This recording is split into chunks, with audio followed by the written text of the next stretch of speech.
இன்று அவருடைய சத்தம் எழுதியவர் சகோதரர் சகரியா புனன் அவர்கள். நாள் ஏப்ரல் 15. சோதனை வேளையில் தேவனுடைய வழி தவறிடக் கூடாது. மோசே விசுவாசம் இல்லாதவனாய் கீழ்ப்படியாமல் நடந்தபோது, அதுவும் மிக சொற்ப காலமே நடந்தபோது, வாக்குத்தத்தம் பண்ணப்பட்ட தேசத்தில் நுழைய சற்றும் தயங்காமல் தேவன் அவனுக்கு அனுமதி மறுத்து விட்டார்.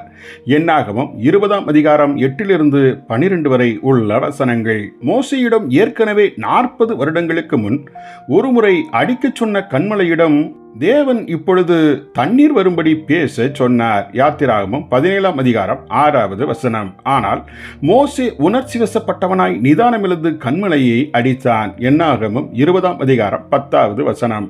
தேவ மனுஷன் கீழ்ப்படியாமல் போன போதும் தண்ணீர் புறப்பட்டு வந்தது. அது தாகமாயுள்ள ஜனங்களை நேசித்தார் என்பதைத்தான் நிரூபித்தது. தேவ மனுஷனுடைய கீழ்ப்படியாமையை தேவன் அனுமதித்து விட்டதாக எண்ண முடியாது. தேவ கட்டளைகளுக்கு கீழ்ப்படியாமல் போகும் தேவ மனிதர்களின் ஊழியங்களில் கூட ஏன் ஆசீர்வாதம் தங்குகிறது என்பதையே இந்த சம்பவம் எடுத்து உரைக்கிறது. ஆம், தண்ணீர் பொங்கி வந்ததினால் மோசே தப்பித்துக் கொள்ள முடியவில்லை. அவன் கடுமையாக தண்டிக்கப்பட்டான். கானான் தேசத்திற்குள் பிரவேசிக்கும் நாளுக்காக அவன் 40 வருடங்கள் நோக்கமாய் இருந்தும் கானான் தேச எல்லையில் தானே பிரவேசிக்கிற தகுதியை இழந்தான். மற்றவர்களுக்கு பிரசங்கித்தும் ஒருவன் தன் தகுதியை வாழ்வின் முடிவில் கூட இழந்து போவது சாத்தியமே. 1 கொரிந்தியர் 9:27 வசனம். இஸ்ரவேலர் தேவனுடைய செய்கைகளை மட்டும் காண முடிந்தது. ஆனால் அவருடைய வழிகளை அறியும் ஸ்லாக்கியத்தை மோசே பெற்றிருந்தான். சங்கீதம் 103:7 வசனம். ஆதலால் இஸ்ரவேலரை காட்டிலும் அவனிடமிருந்து அதிகமாக எதிர்பார்க்கப்பட்டது.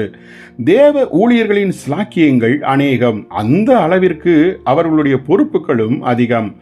தேவன் தன்னை சோதிக்கிறார் என மோரிபாவில் மோசே உணரவில்லை. அவன் அறிந்திருந்தானால் வெகு ஜாக்கிரதையாக இருந்திருப்பான்.